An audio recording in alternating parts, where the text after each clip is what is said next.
It's episode 8.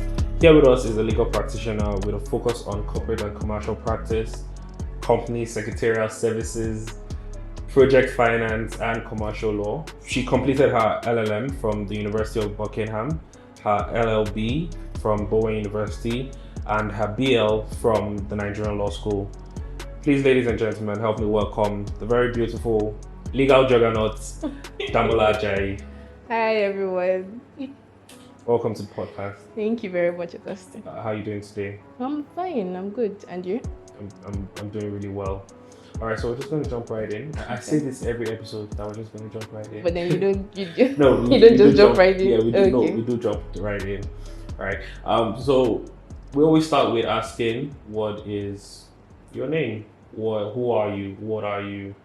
Who is Damola Ajayi? Okay. So as I'm Damola, then usually you could say Damsy because a lot of people just go by like, oh, Damsy. So That sounds like a nickname from 2016. it's so cool. So Damsy's fine. So I'm currently a lawyer.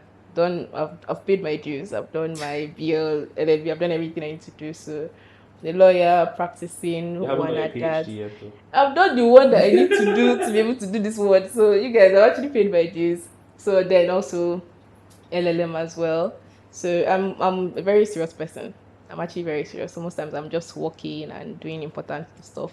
But outside work, I'm just also playing. I really like playing TikTok. Just Yeah, I was going to say that when you say you're a very serious person, I'm like, well, I watch your TikTok videos. That's the other part. You know, if you're like really studying and then you're working hard, you might as well just balance it out with like. Yeah, so work fun. hard, play hard. Exactly. So the harder I work, the more I play. So that's just it. So well, just mainly law.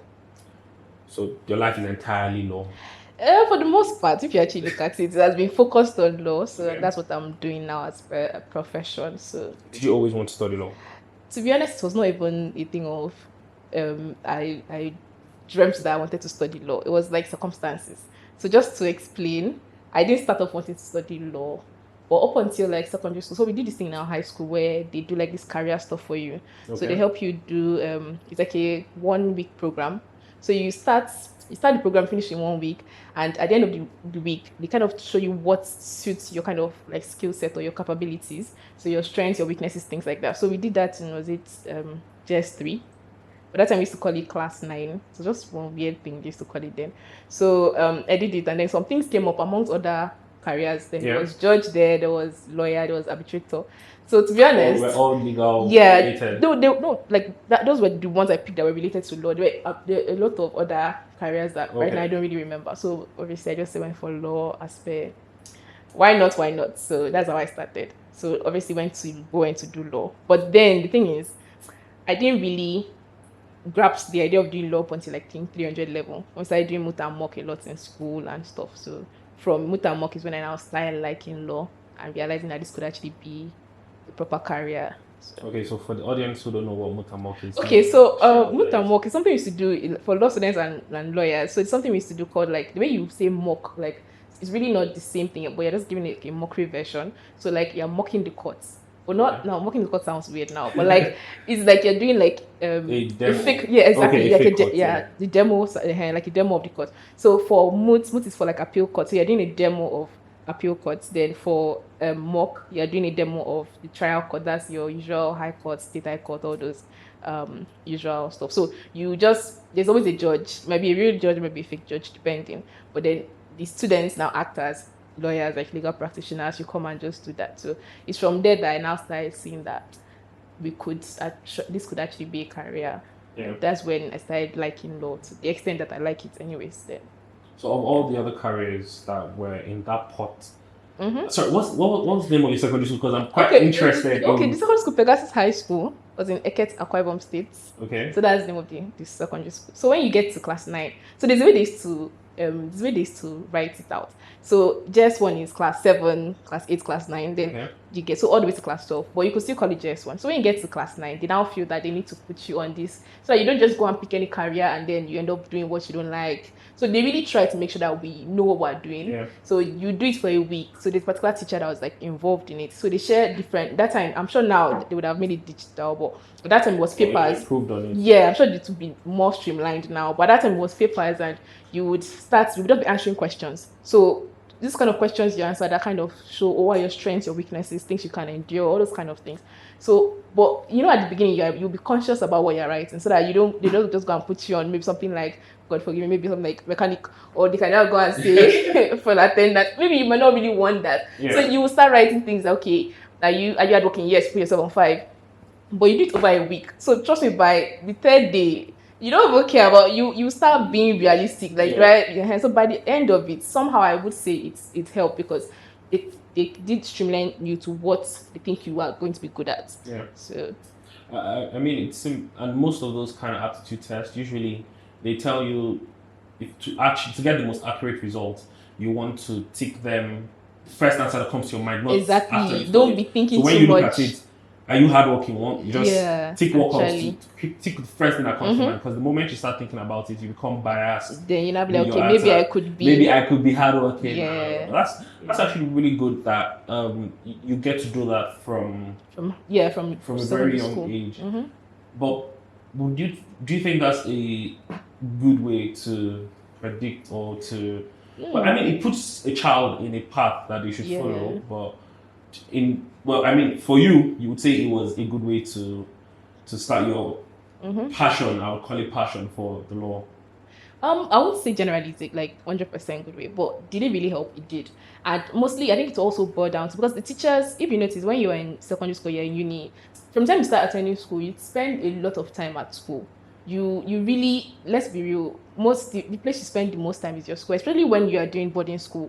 You get to see your parents like very little time in the year. If you calculate all the times you're actually at school studying, you're with your teachers, you're with your peers and things like that. So somehow gauging what the child might be good at when it comes to like secondary school level might be better from the perspective of the teachers, because they kind of see you every day, especially like if the classes are small. Not those big classes where there are a lot of kids. When I mean like small, that okay, they are quite like sizable number. So I would say somehow, but then also like when those kind of things come in, parents still have the opportunity to also help. You know your child from like when you give birth to the child, so you can also check it out and say, okay, does this really work? Because if this in school they're saying this child is such like, you can be a surgeon, he has all the skills, and like definitely is going to be a very good surgeon, and you kind of know your child, you're like, are you sure this surgeon will really work? But somehow I think it's like balance. It cannot just be 100%. I mean, it's like how I remember when I was a child, I took my dad's laptop one day and I literally opened every file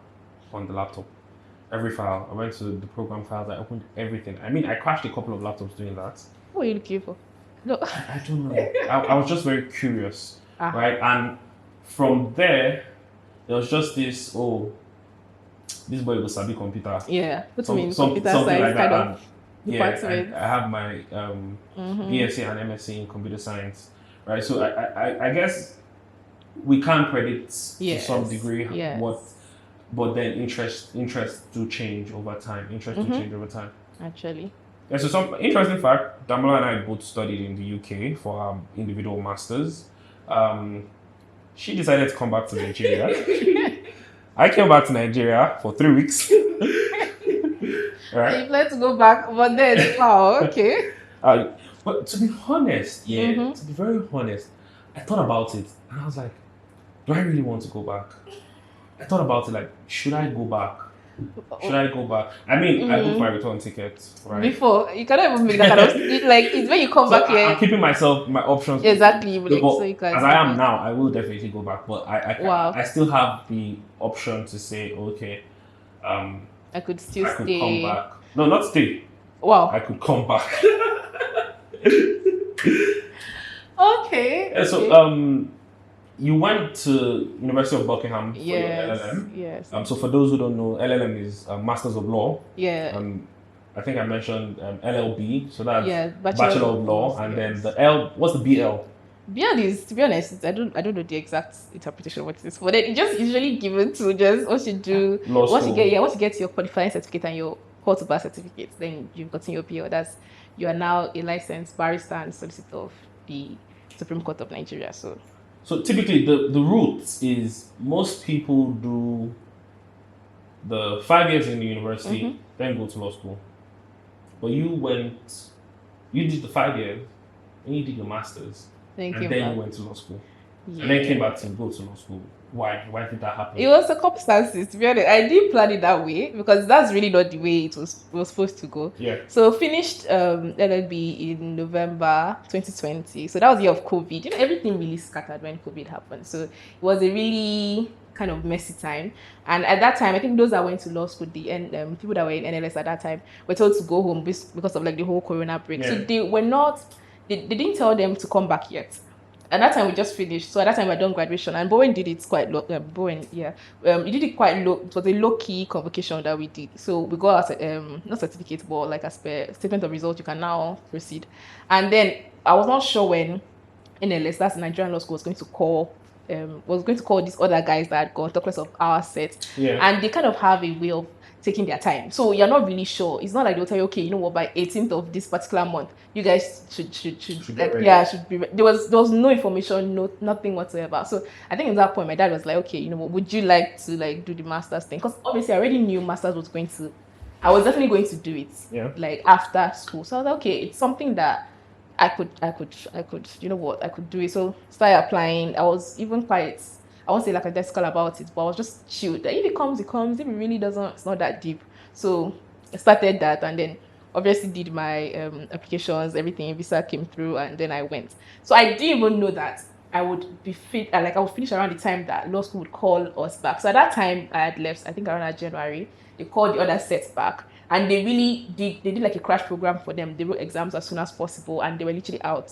before you knew it. So then they were now calling us for our own sets, and praise be to God, around that time I was writing dissertation. I know dissertation, you don't have to be going to classes for that. It's just more like, okay, just make sure you're meeting with your supervisor, and most of those somehow, because those supervisors, the funny thing about them is they're not like Nigerian supervisors. Nigerian supervisors really kind of take their time with you. They're like, what did you pick here? Change this. Rewrite chapter 1.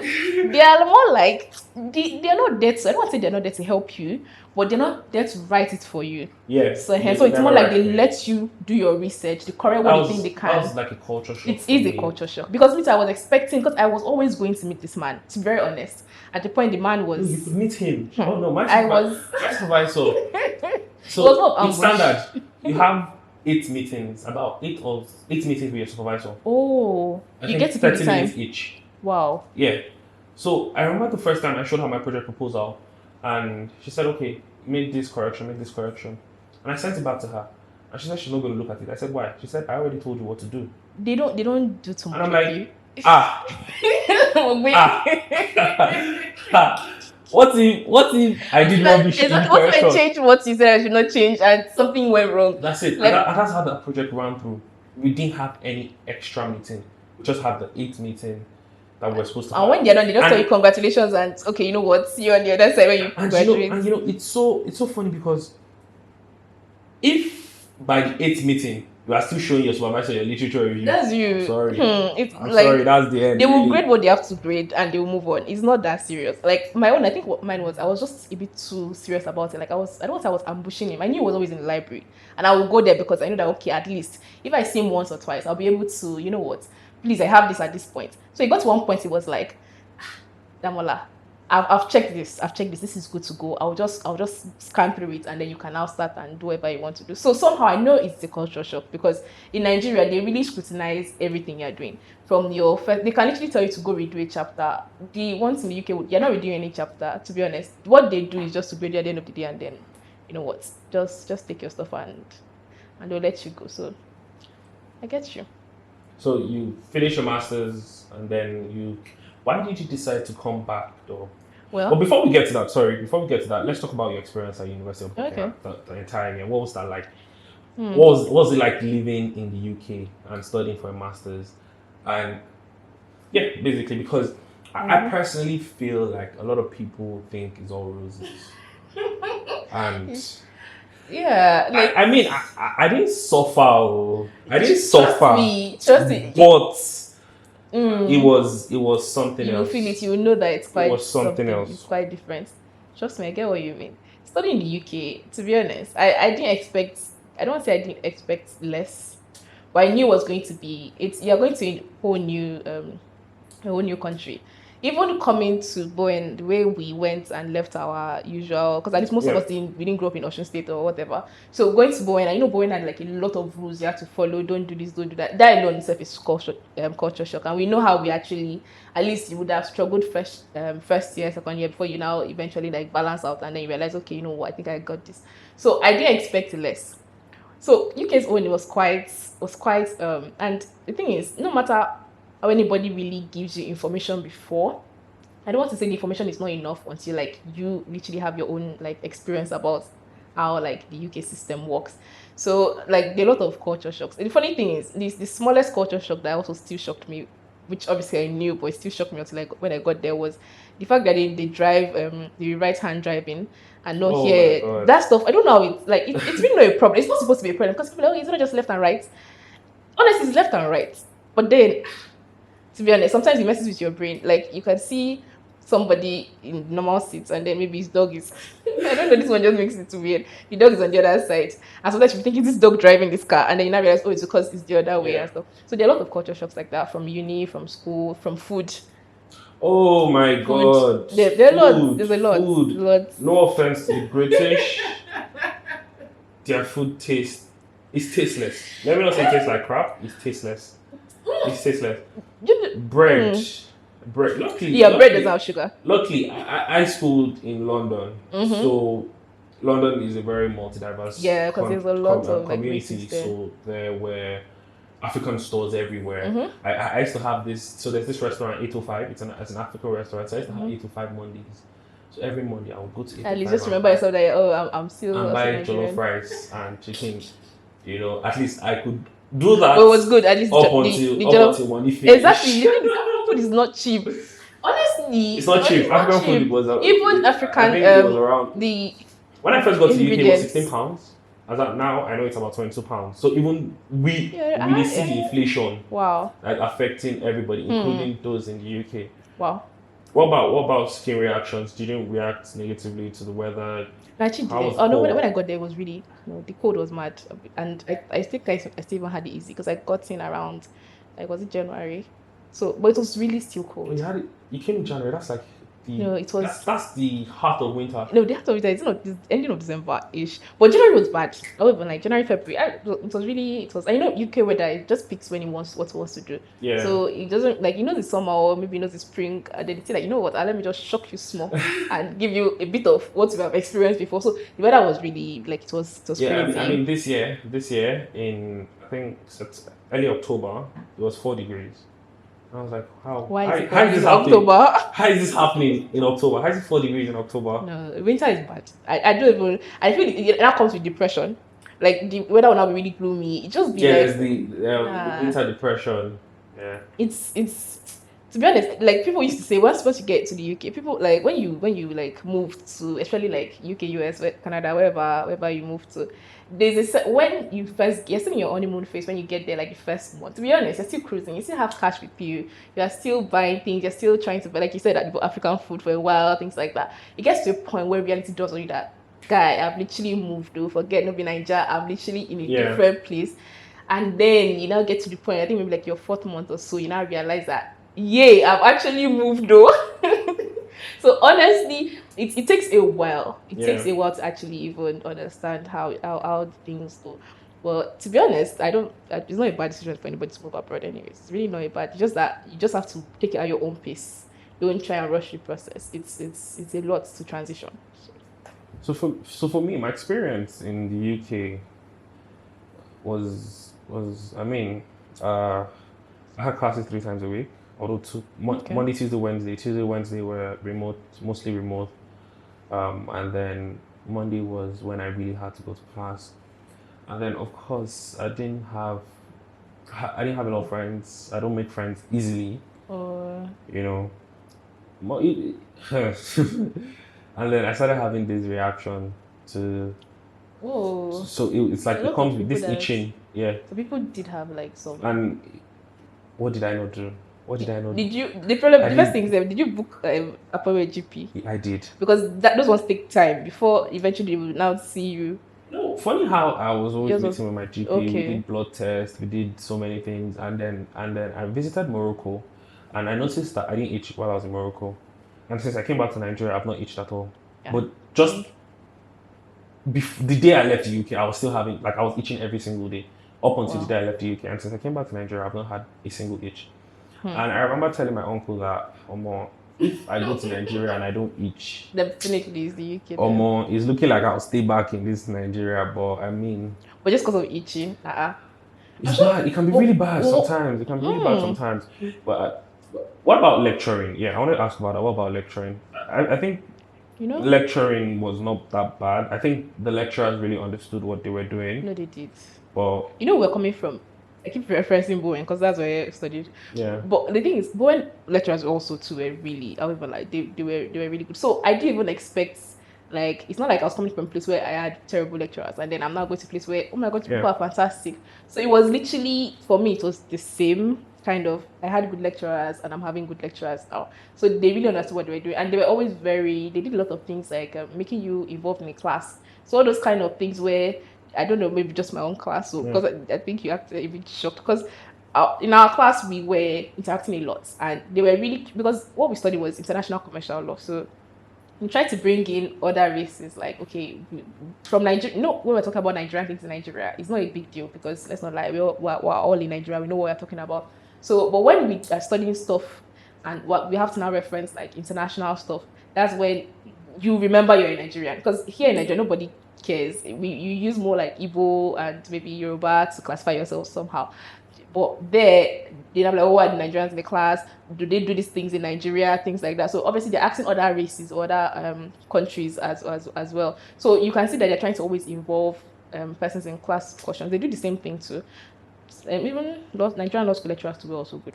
So in terms of lecturing, seeing like abroad, seeing UK lecturers, I would say that the standard is, they met the standard. It's not like the standard is higher than Nigeria standard. Yeah. Because there are a lot of good good lecturers. Yeah.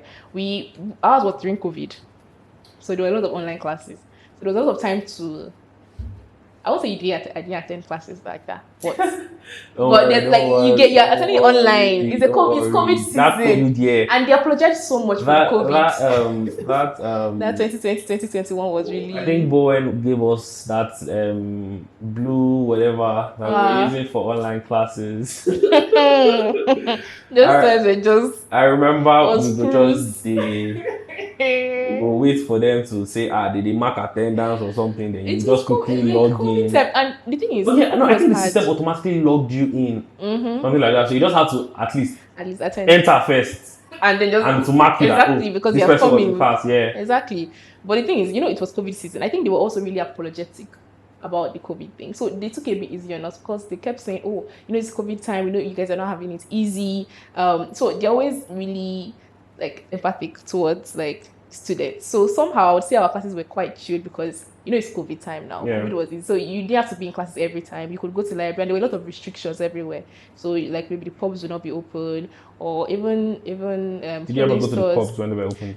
When they were not opened, like close to like the ending of this thing. So I think restrictions were lifted around, I've forgotten, was it July or so? So by that time, we kicked off all the things we had to kick off, as in things we've missed before. Yeah, but did you ever go to any of the pubs? What did you do there? What did they go and play? But just go to anybody, like random hangouts and stuff. And why when you found out that Nigerian law school was when you found out that Nigerian law school was taking in students or calling your set to come to law school, you were about to finish your LLM, right? Why did you decide to go back? Because one, maybe you saw that, at the end of the day, I decided to do my LLM just because I was waiting for these people to call, and now that they've called, I need to go back home. Or you just did not want to stay back in the UK? It was a bit of both, to be honest. It's not like I ran away from the UK, but then I kind of gauged by opportunities. So staying in the UK now, there's a different path to becoming like a legal practitioner. Yeah, because I also want to ask why you didn't you take the professional exam that was and that, be like, able to practice and in you the know UK. you kind of do get the 2 years postgraduate work permit, so you have 2 years to do at least get your stuff together and do whatever you want, so you can practice if you want to different things. So I weighed all my options. That was one. It was not a bad route, to be honest. Another thing was also my Nigerian law school. And you know, Nigerian law school has like for universities you have like quotas. Was it quotas or quota? Quota. So the quota for our uni was quite small, and at that time I initially already said, okay, you know what, I'm going to stay back. I was not going to like they should remove my name from so I was going to message the dean to tell him to remove my name, but at that time I didn't think, I missed the time to tell him, and then I now thought about it that, you know what, let me go back and do, like, I don't want to do the 5 years, like at least let me be a lawyer in my own country first. Okay. The extra can come in later, and I didn't want any of other extra, so I was like, you know what, let's do the Nigerian one first. If opportunity comes in, maybe I now choose that maybe I don't want to become a lawyer in another country, that's fine. The opportunity is definitely going to still be open. But at that time, and I said, okay, I was going to come back and do law school. The second part being, okay, did I just want to not stay in the UK? Well, when I weighed my options, the UK is not a bad place. But for me at that time, it's bad. I mean, it's a chill place to live in, when you have the money to afford it. Why would you find the money? When you have the money to afford it, it's a good place to live in. But to be honest, if you are struggling, see, just hint. If you are struggling in Nigeria, you will struggle in the UK. If you are struggling in Nigeria, you will over struggle. Exactly. So it's not like you just move from one side of the equation to the best side of the equation. But like it's almost, it's kind of going to be worse. Maybe worse than get better, but it's not a thing of, you know what, let me pack all my money and JAPA, and then you will see shaggy, like, not in a bad way, but it's still going to be there. So to be honest, I weighed the options, and I could live a better life in Nigeria, and I didn't make a wrong choice. Are you living a better life? I'm living a better life in this country. What are those things that make you? Now I came back here, did law school, then started NYC. Obviously, NYC can be beat, you know. Then at that point, by that time, I already got my credentials. Now NYC is like ghetto. I didn't say it's the ghetto. No, me, I'm saying it. NYC is the ghetto. What I said. Scrap it. To be honest, NYC is. But then no. So for me, the whole year of doing NYC is not a bad thing. Well, you see that 3 weeks. Okay, that camp party. You see that 3 weeks. I do not recommend. In that hell. It depends on when you get to. I don't know, I'm advocating for NYC, but somehow in that 3 weeks is not. I don't think it's that necessary. I don't think it's that necessary. I was in camp for 2 days. At least you were in camp. I was in camp for 2 days. I had to leave due to health reasons. I mean. People leave due to health reasons now. No, this was legitimate. So let me tell this story, right? So I got to camp. Right, already I looked at this place and I was like, at first, I never wanted to go to camp, but of course you have to go. Yeah. So I got there, I was like, okay, I had my friends there, so I was like, okay, Augustine, you can do this. You can do this. It's just 3 weeks. That's the thing. It's just 3 weeks. And then I saw where we were going to be sleeping, and then I laid my back on the bed and I was literally feeling the iron of the bunk. I said, okay. It's just 3 weeks. It's just 3 weeks. And then for some weird reason at 3 a.m. they woke us up. What's the weird reason? Isn't that the normal thing? You can do this. You can. I was seeing my friends. I was like, okay. My friends were like, oh, let's stay. And luckily, Bowen students here, NYC camp always falls somewhat during our convocation. So we do every year, Bowen students leave camp. I know there's this kind of order. Once you leave camp, you can't go back until the last day. So most times, Bowen students leave camp. Except last year, because last year. Camp started a day before convocation. So NYC told Bowen students to resume after the convocation. That's not nice. So I was already telling myself that, okay, you just have to spend, I think, 2 weeks in camp or a week and a half in camp, and then take the excuse that you are going to your convocation and leave. Because Bowen always sends letters to. Day one in NYC camp. I saw the way things were going. I said, no. Oh yeah, let's start processing medical. What do they call it? Medical letter from doctor. I called my doctor. I said, OG, I know if you did this place, so come and remove me here. Little did I know that to leave, Mm-hmm. a doctor in camp That's had to like, examine you. ah, Wow, I didn't know that. So I went. 'Cause I was having mad migraines. I was having headaches. My whole body was really aching me. So I was already telling my doctor that, oh, please write this letter for me. I really Yeah. can't stay here. I'm not feeling well and all of that. So I went. So I before then, I just went to tell them that, oh, please, I want to leave camp. I'm not feeling well. And they said, oh, you have to get a letter from this. But before then, oh no, I went to complain that I was having headaches and I was having back pain, and of course, based on how we were living there, definitely that come was going on, to, that's what's going to happen. come You're going to on. have back pain and headaches. And so we now went there, and then they now You just checked like which camp was this? Which Lagos state? camp. I think Lagos camp is the worst camp. And then we went, and then we went, and then the lady there who happened to also be a medical student who just finished now checked my BP, and my BP was, I think, 180, 120.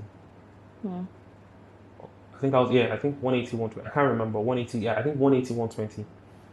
And I could see the surprise in her face. Me, I didn't know. Me, I was just like, Just do this. okay, give it to me. I'm leaving camp today, Sha. That's my own. So she just checked my BP. Next thing, she just said, please, can you lie down on the bed? I'm like, what's going on? She said, lie I'll down. carry this on. She was like, if you don't, I was like, oh, me, I just want, I said, oh, what, can I go now? She was like, no, she can't allow me to leave clinic. That I could leave this clinic and literally just slump. Exactly. Something like that. And then, I laid down. Before I knew, they brought drug, they brought this, and I'm like, what's going on? And then they called my parents that, please come and take your son out of camp. Thank you!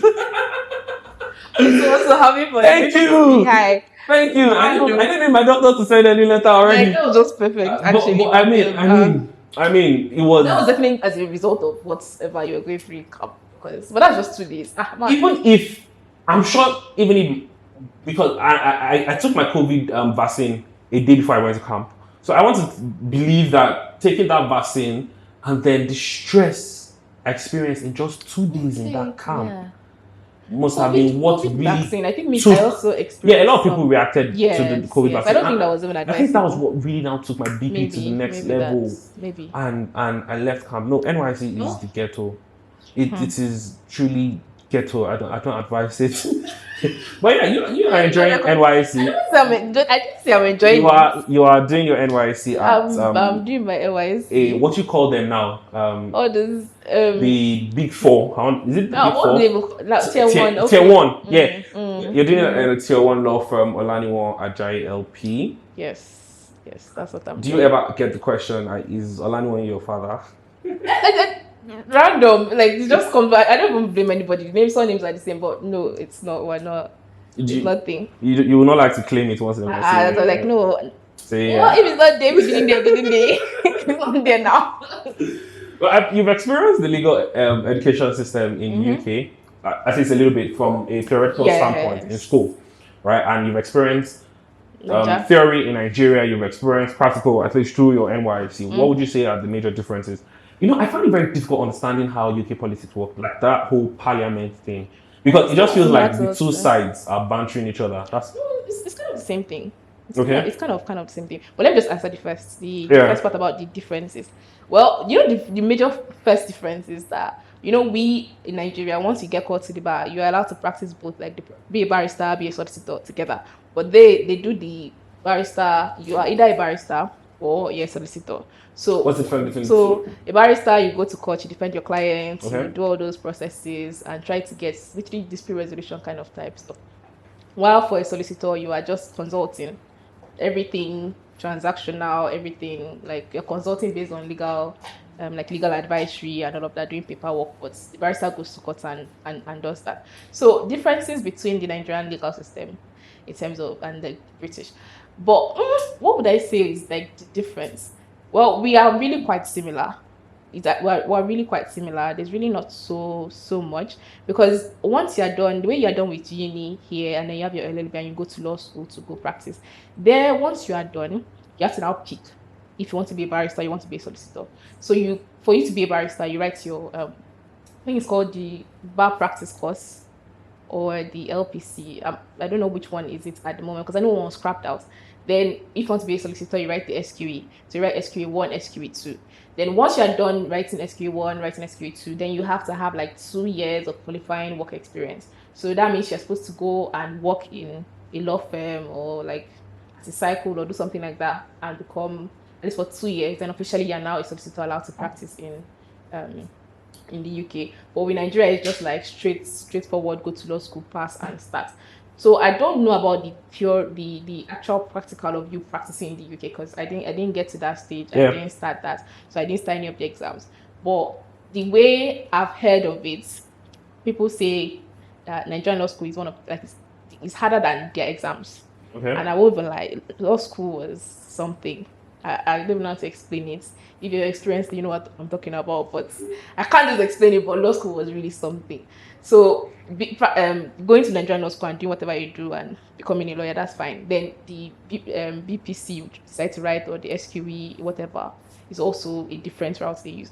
But there's another thing that's also quite nice that they do for internationally trained lawyers. So now, like at the moment, now that I'm in Nigeria and I'm already a licensed lawyer, obviously, by the time if I decide to choose to go back and now want to do want to now be a lawyer, they have something called they used to have this QLTS thing, like a qualifying transfer exam that you write.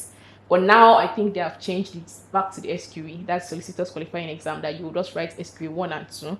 You would not need to do the 2 years qualifying work experience because they believe that for you to have also been qualified in your country, you've been able to do that. Look at law school, you do externship, you do whatever. So you literally already have whatever experience you need. So that's like on the other side. So they have this transfer licensing stuff. So that's another thing I was thinking about when I came back to that. If I say I want to directly go and start practicing in the UK directly without coming to do law school here, it's doable. I'll just have to write SQE 1, SQE 2, do 2 years of qualifying work experience before I now eventually call myself qualified solicitor or whatever. But in Nigeria, I would do that like 1 year of law school, be done with that. After that, if I now choose to now do the qualifying transfer exam, I would now just do that without doing all those extra 2 years because you already have a license from your country. So it's quite similar. It's quite similar. Attending law school in Nigeria seemed, well, what you just explained seemed like the shorter route. Yeah, it was shorter. It was actually shorter, and then it's my country. Let's somehow there's one part of me that felt incomplete too, that I'm going to do 5 years in uni, like go and rake my head and do 5 years. Just do 1 year of law school and just cover it up, like finish that whole stuff. And so I just wanted to, like, in my own country, be able to do my own law stuff. I could add any other thing else, but let me do mine first. Then that's just it. Did you enjoy law school? Law school was mad though. No. I wouldn't want to do it again. Did I enjoy it? What law school did you finish? I was at Enugu campus. Okay. Enugu campus was quite chilled. I just like that it was really big and there was a lot of fresh breeze from when you want to cry and wail about how sad law school is. but I wouldn't. It's not something you do twice. It's quite exhausting. It's literally a full-time program. It's taking everything about you. So I wouldn't say I enjoyed it, but I'm just grateful that I'm done with it. Wow. What were your biggest challenges? I mean, you grew up in Accra Ibom. Yeah. Then you schooled in Iwo, schooled in Buckingham, and then schooled in Enugu. Yes. Well, how and now come what to experiences Lagos. And now you're in Lagos. Now you're living in Lagos. What's that like? Kweku the traveler. I to be honest, I like change. Okay. I don't get too used to something. Change is constant. I really just like the idea of what's next. Like I like this is fine, it's okay, but there could be something else. Let's keep it moving. So growing up in Akwa Ibom, then having to school in Igbo, Bowen was not. It was actually chilled. It was chilled. Finished that. Why are you like this? What? Honestly, Bowen was calm. If I begin to talk about my Bowen experience, you want to do another podcast on your Bowen experience? I think that should be another topic. That should be another topic. Funny how I think the audience would probably get tired at some point because you would bring 6 people on this podcast, it would make or sense. less. Yourself, about 3 or 4. Yeah. Start looking like a are Bowen from crew. yeah. But You know, definitely, and I think I should actually start a series on Bowen University, the Bowen experience. Let people come and tell no, their the Bowen, different honestly, the Bowen experiences. It experiences. was Everybody has a very unique experience. yes. But then we have a lot of similar things because you can't just tell somebody about it. It's like you just had to be there. You just had to just experience all those things. And I'm sure every university It's not as has fun as that. she makes it look. Don't worry. Okay, Bowen. Anyways, moving on. So I'm just different. I just like change. Like Yeah. I'm not literally all about. That's why it was easy for me to come back tonight. If maybe I was someone that didn't like change, I would have really thought about the decision of that UK and okay, you know what, I've come here. So for me, it's embracing the new I think things. Nigeria is a beautiful place to live in.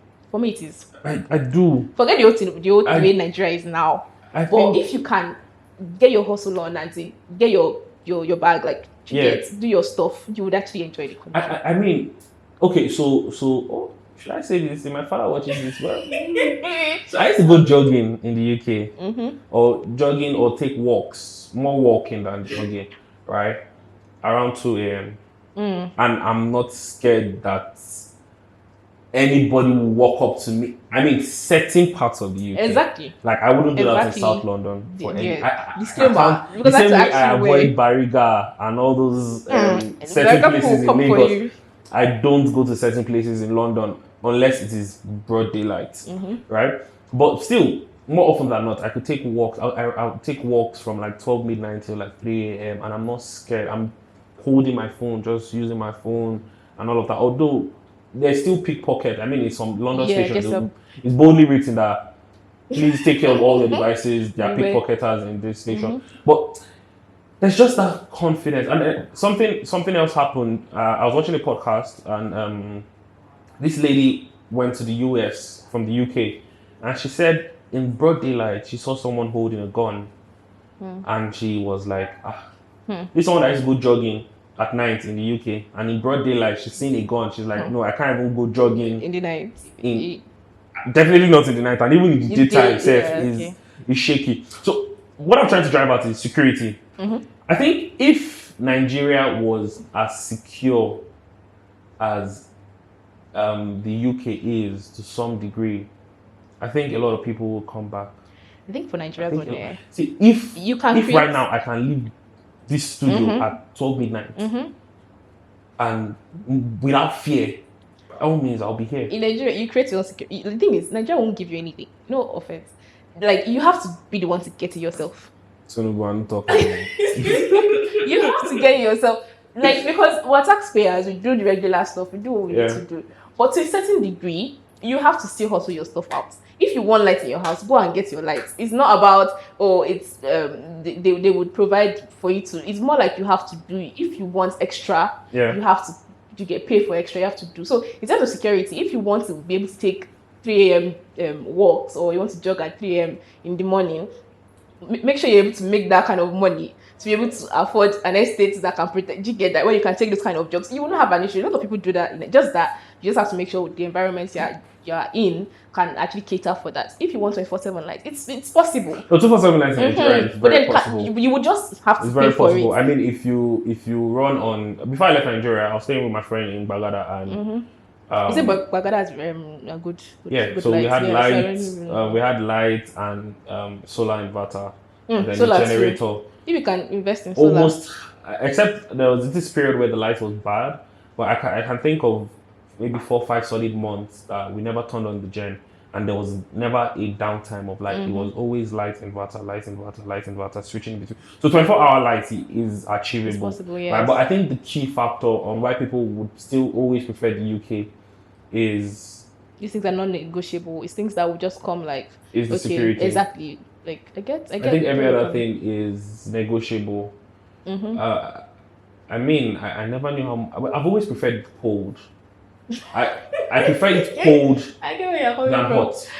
Because when I landed Munitala Mohammed, no, it's always very. I knew. It's always very hot. I was in trouble. You would like, and they used to have fans. I don't know if did you land the new one or the new one. There's a new one now. I don't know which one. There's one really nice one now, but I know that at the time I landed, I don't think that one was even there.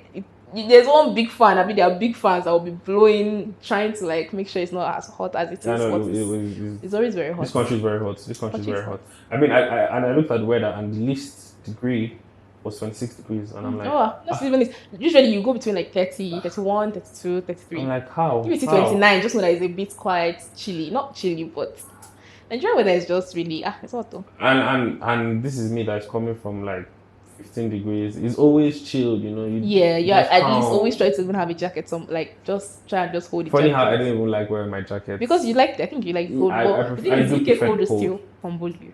At some point, you'll be like, no, forget. At some point, but I mean, I went through an entire winter without turning on any heater. I don't like the heaters, majorly because of the itching. The heat made it worse. Okay. So I had to learn to deal with the cold. I had to learn to deal with the cold. I experienced it. Let's say you're old, you will go and do another podcast where you say, okay, personal struggles, because all this is what I do. That's something I want to do, but the problem is a lot of people cannot say how they are surviving in the UK now. Until the story becomes better, and then you better. That's the typical Nigerian thing or the African thing. Until the story becomes better. If I'm going through this thing, I need to see, like, when I see the end result. End of the tunnel, bright light, everything. Hey, testimony. I'll take you guys back to how it started. I know, but I think that's just the typical. Would you advise people to do? To go to UK. To do their masters, whether in Nigeria or whether in. I'd always before they go to law school, the same route you did. To be honest, I won't say I don't advise people. I do, but if your actual aim is to properly in quotes JAPA, I don't think it's going to be the best, because you would come back, you now still have to, because FX is not smiling. Everything is like a bit you get, and nothing is coming down. At least we have seen for like the past 5 years. Anything that goes up stays up. So, so it's not like to be. My friend and I wanted to change naira one time. And it was 1 pound to 1. This was like, I think this was like 3 months ago. And this was in May. I think this was in May. Because I know 1 is still was at that old price. And we're like, this one will hire you. We'll go change them when it dropped to 1K. Till today. This is 1.3. Everyone the same. Nothing. I think it was when it got to like 1.2. I told my friend that it's not coming. This is not coming down. This is not coming down. Time of 800, 900. See, if you don't like, yesterday was the best. That's the best time to have done it. Like, that's the thing. If anything you want to buy now, you should have bought it yesterday. Just because prices are just skyrocketing. So it's not beans. But if I would advise that if you want to go like go do your masters and your plan is to come back, it's easier to, you can do the same thing I did, come back. But if your plan is not to, you want to try other countries, you want to qualify somewhere else, by all means I think you should chill, wrap up the Nigerian stuff, wrap up everything, get everything in your bag, do your stuff, and then you can now say, okay, you know what, I have this. Possibly if you want to get experience, if you want to, but without experience, as far as you've done your everything and gotten, then I think you can now move. So you don't have like in mind of, okay, coming back, because to be honest, it's also expensive moving, because even when you are moving like your mindset, you already change your mindset, okay, I'm moving to a new place, expenses you're going to spend, you're going to do so many things. Now imagine now doing all of that to go and now come back, you have to buy those things again. Even if you're selling stuff, if you're things you're put in place with the mindset that you were going, except you have the mindset that you're coming back. So what I'm just saying is that if you want to leave, just wrap up everything at once, so you know that, okay, you know what, I've burned the bridge on the other side. Yeah, that's interesting that you say that, but I have an inference. Let me ask this first. How many interns do Damola Ajayi take? NYC. NYC, I don't know how many they take. Like, I'm not going to. But is it like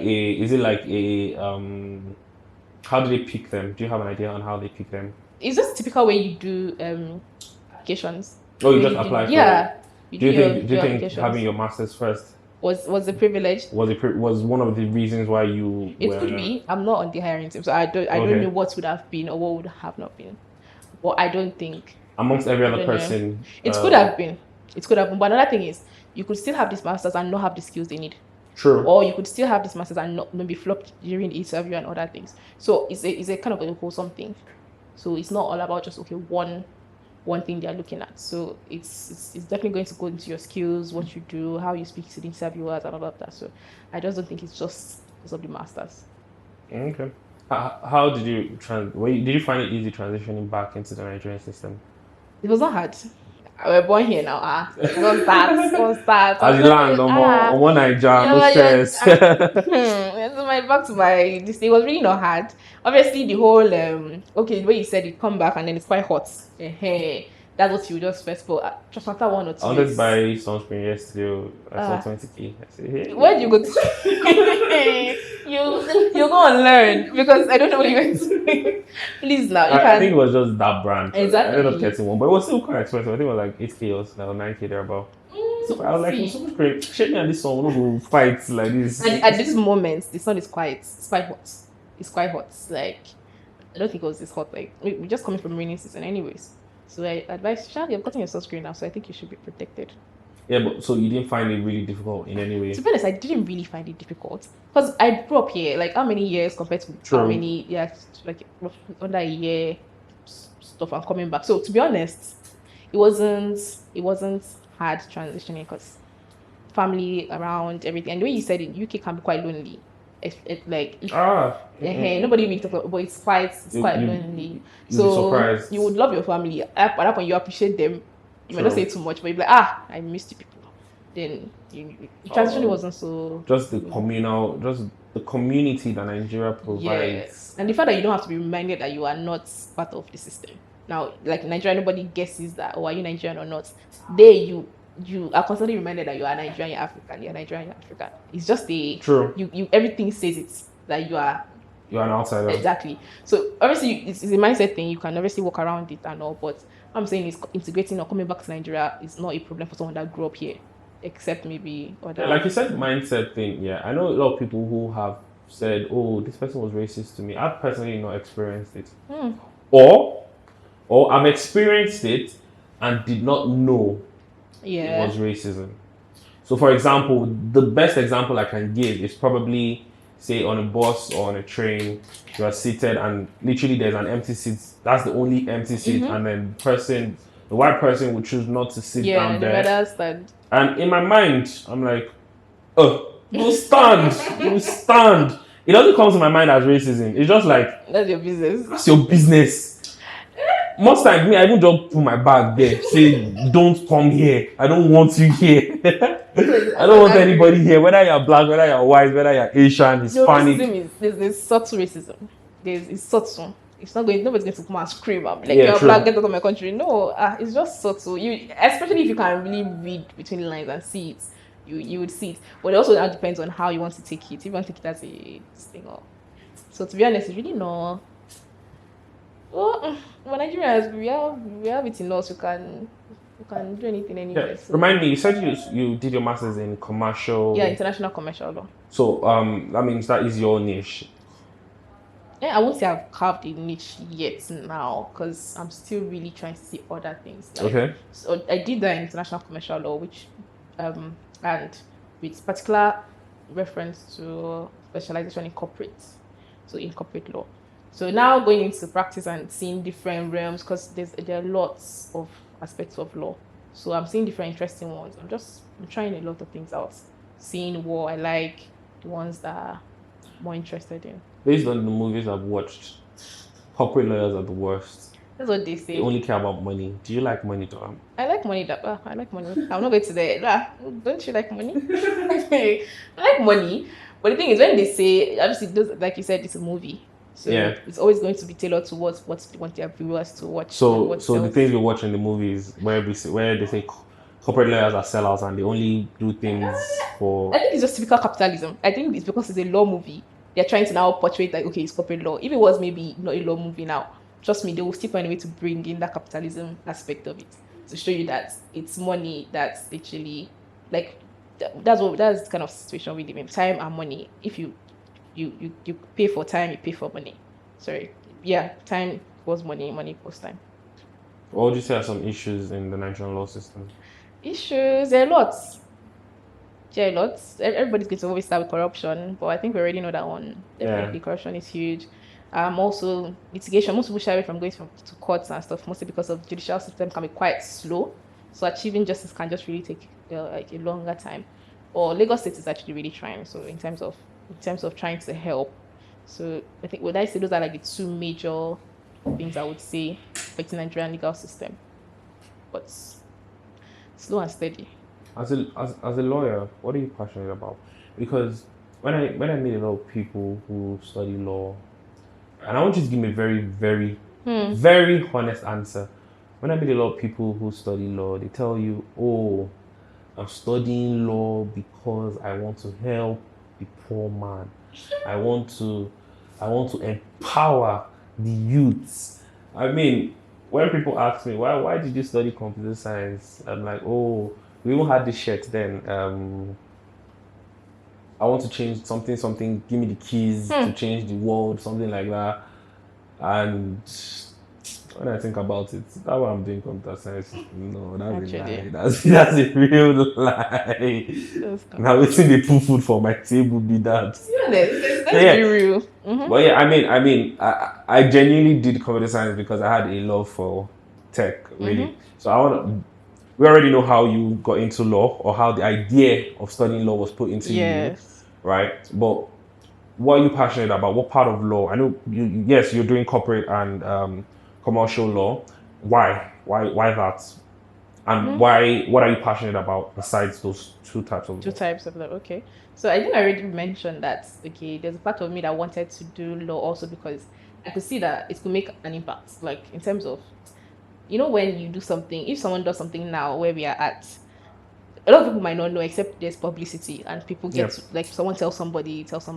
But in that kind of publicity, does it really affect people? What other people do? The chances that it will affect what other people do from what we've done here is very slim.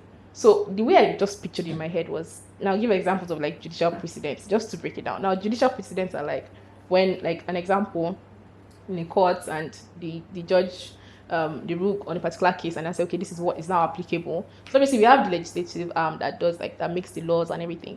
But then we also have like the courts that in court they can make laws by saying on this particular case this is the law and this is what's going to uphold.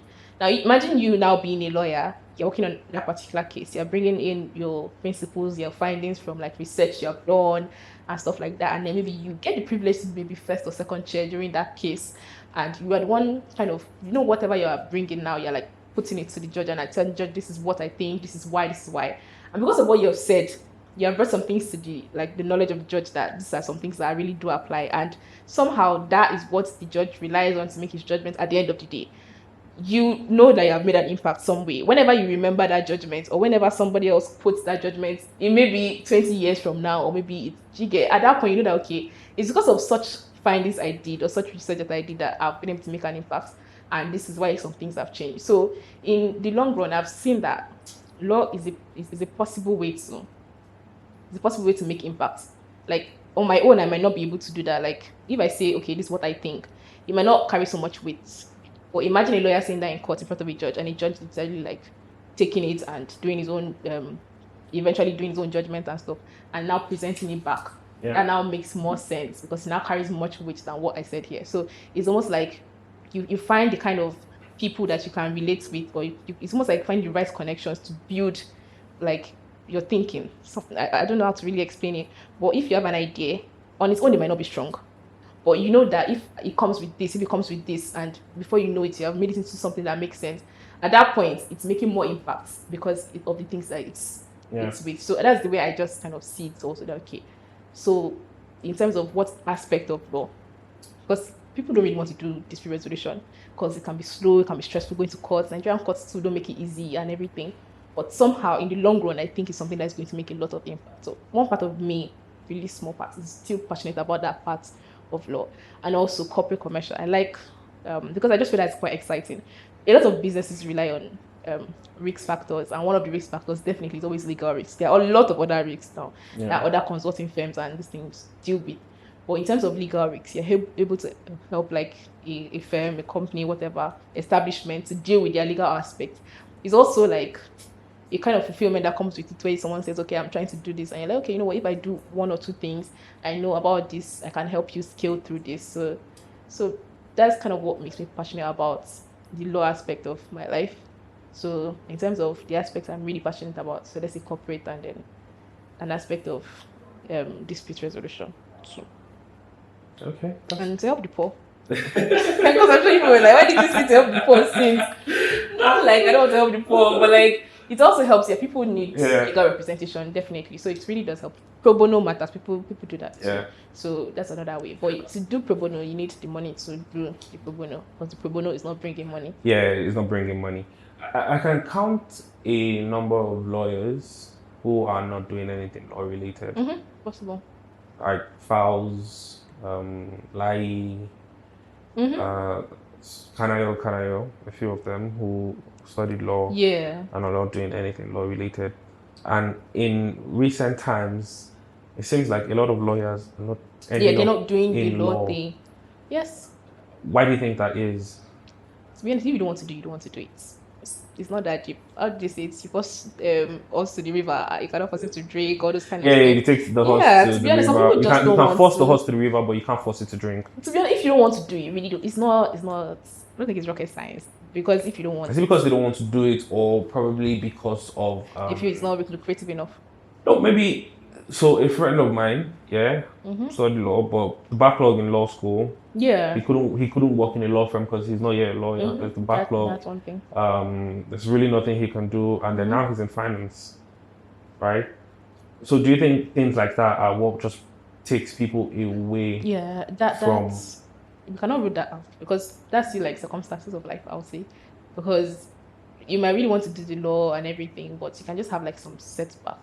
So that particular setback is something that can be managed. You can work around it. But at that time, you might still see that same person can still work in the finance stuff, and then eventually when law school backlog clears off or something else happens, he goes back to it because he wants to do it. But now imagine, let's say he didn't want to do it at the beginning. It's just an opportunity to just jump ship and be like, you know what, I didn't want to do it in the first place. So if this is going to happen, the setback is literally like I don't want to say an excuse, but it's the best opportunity to just, the way you used your sickness to leave NYC council, the way the person will just jump. No, wait. You're sick now. They told me. So but that's what I'm saying. You enjoyed the fact that the sickness. Yeah, true. Exactly. So the person will just use that as an opportunity to leave. But if the person, I just feel it's, if you don't want to do it, you just don't want to do it. And sometimes situations happen. If you really want to, you will see yourself going back. So I know a lot of people say, don't study law. Are you one of those people that tell? I would say don't study law. If you want to do it, study it. If you don't want to do it, please leave it. The law too safe is tired. But then you see things that happen in our legal system today, right? Do you still think lawyers have lawyers are, I don't want to say important. I'm trying to think of the right lingua. Do you still think the law being taught is what's being practiced? Yes, that's the best way to. Yes. So, like, the law being taught is what is being practiced. The thing is, people, it's most people that don't study law that say a lot of things at the end of the day, and you can't blame them. If you don't know it, you don't know it. So, in terms of, is the law that is being taught what is being practiced? Honestly, it is. There are other factors that influence such like decisions and things that happen. Definitely, like every other thing in life. So, to be very honest, what is being taught is what is being practiced. But they can be like different things factors that do affect it. And also, somehow, sometimes it's always people that don't really have an idea. You know, when you see something from afar, you really don't know what it is. So your perspective is very, very, very it's very cloudy, as opposed to someone that is literally, that understands what is really going on. Like you now being an MSc graduate now in your computer science. To be very honest, there's some things I can't understand as like being an MSc like LLM graduate in law, just because I've not had such opportunities to do what you have done. So if I'm making some kind of recommendations or I'm saying some things from my own perspective, it's just because I can't see more than that. I don't have any visibility, as opposed to you that is on, you know what's going on inside. So you're like, okay, this is it. So from my own, I just feel that it's what is being practiced, although certain factors and circumstances do apply. Okay, so one question we've asked all our guests so far, and we'll continue to ask them, is how do you balance your life, your relationship, if you're in one, your personal life, your career, and how does that all mix well? It's all about balance. No, the way you said it, how do you balance it? Okay, how do I balance it? I just try to, I won't say I'm balancing it well. If it's too salty, you add pepper. You balance it. Well, when human beings are Nigerians, like, you have to make it work. It's a lot. But the thing is, you just have to keep making it work. And is something also that if you're trying one thing every time and it's not working, to be honest, like if you keep doing the same way, it's not going to work. So if you try this way and you realize you didn't balance because of this, pick up something else and try it. Eventually, at some point, different trials, you eventually get what works, and then before you know it, everything else starts to make sense. And somehow, we're young, so just it's okay to make some mistakes before you eventually become like perfect. Because I'm sure you ask some of these like big guys that are up there and they have a lot of work-life things going for them, and you can see they're trying their best. They too will tell you that they have made some mistakes too. Some of them will tell you they're trying to still figure out how to balance. So I don't, at this moment, when I say I'm balancing, I'm doing the best I can at the moment. And I know it's possible to balance it out, but then also give yourself grace. Like eventually things will still pattern out.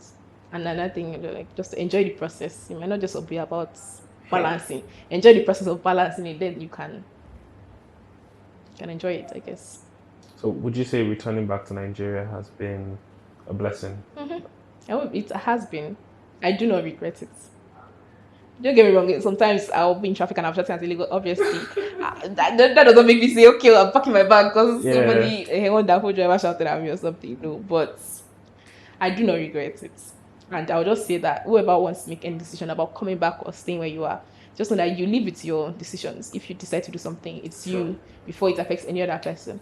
So do whatever you think is best for you, regardless of. Take advice, people. Please take advice. But whatever you are going to do is going to affect you first. So I don't regret it actually.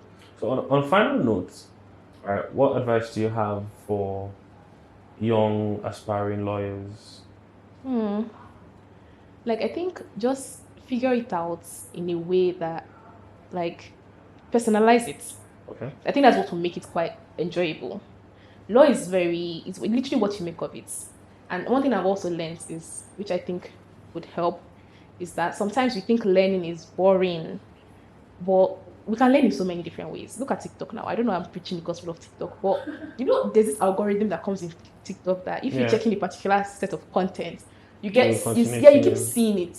Now you like something, just try checking that kind of content out on TikTok, and then you just know that you're consuming that content so much that you just know that you are now becoming, I don't want to say an expert, but you're becoming so much knowledgeable and in that particular area. So you can learn in various different ways. Even law, imagine I know it's funny, but like putting law stuff on TikTok also helps. So consciously or unconsciously, when you're like doing your regular distracted strolling on like when you're scrolling on TikTok and you're just going, you don't even know that you're actually learning stuff in quotes. Also same for like other social media, LinkedIn, and I say LinkedIn, social media, I mean Instagram, I know. Yeah. So I just think you should be personalized. Find the way it works for you and then figure out how for it to like make sense and eventually like reach your goal.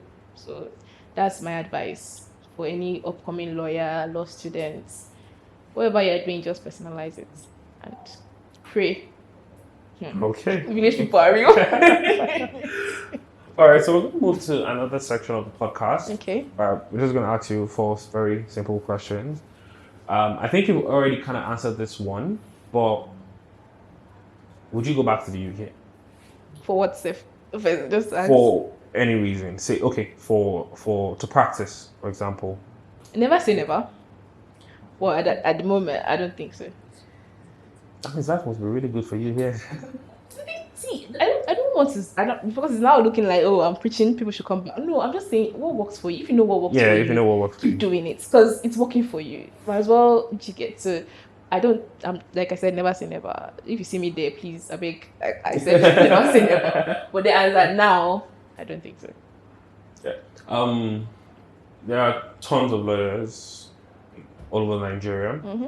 If you could be any one of them, or if you could become any one of them, who would you become? Interesting. Well, now who would I become?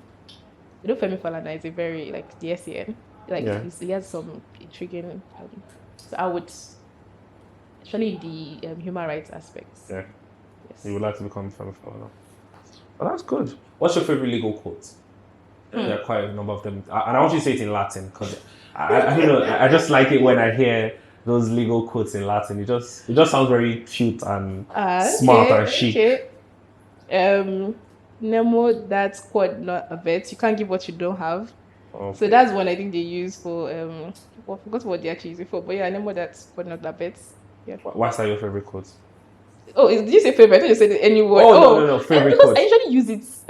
It's actually very practicable. Like it's practical term. Like, to be honest, if you're, but I don't like. Okay, giving an example, when when you're trying to bargain something in the market, and then someone's saying 3K. To be honest, I just have 2K here. I'm really telling you the truth. Will you accept 2K? And the person saying no. That's I really don't have it. I don't have it. So I'll just be walking back home. When I have 3K, I'll come back. So you can't literally give what you don't have. Or in terms of intellect, or like in terms of maybe you are trying to teach somebody something, you don't understand it. What are you trying to teach?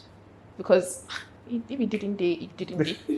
So I think that's the other part of it. You can use that and be like. Yeah, so the last question is bail free? Yeah. Realistically. She wants to go and find out. Thank God. Like, when you go out, like, come and tell us. You go and tell us. Alright. And Leah, we're moving to the final section of the podcast, which is the game. Okay. So we're going to ask you, I have 6 questions here. Okay. Right. I think the general knowledge. I would say it's general knowledge. Sure. How many ethnic groups do we have in Nigeria? We have 250. Okay, 250 is correct. Okay. Actually, yeah. Democracy Day is celebrated on. Now they have moved it to June 12th. Okay, yeah. What's the formal date? December. I said December. 29th of May. Okay, yeah, yes. Correct. Who was the first president of Nigeria? Nnamdi Azikiwe. Yeah, correct. Yeah. What country shares border with Nigeria? What country does Nigeria share border with the West? In the West? The West is here. I'm tempted to say Chad, but I don't know if that's. That's not the answer. Wait. Who's in our West? Niger is Niger correct? I don't. Benin Republic. Okay, Benin Republic. Yeah. Okay. What was the first political party in Nigeria? If you had asked me this thing 5 years ago, I would have answered it. No. The Nigerian National Democratic Party, NNDP. And lastly, very simple question: who's the current vice president? I know this guy. We'll bleep this part out. I know this guy. Hey, because I used to see his poster. Tinubu and I know it's like the Hausa guy. Yeah, Hashim Shettima. That's all right, Damola, it's been fun. Thank you so much for coming on the podcast. I really thank you, and for everyone who has watched this episode, you're a real one. And we're done.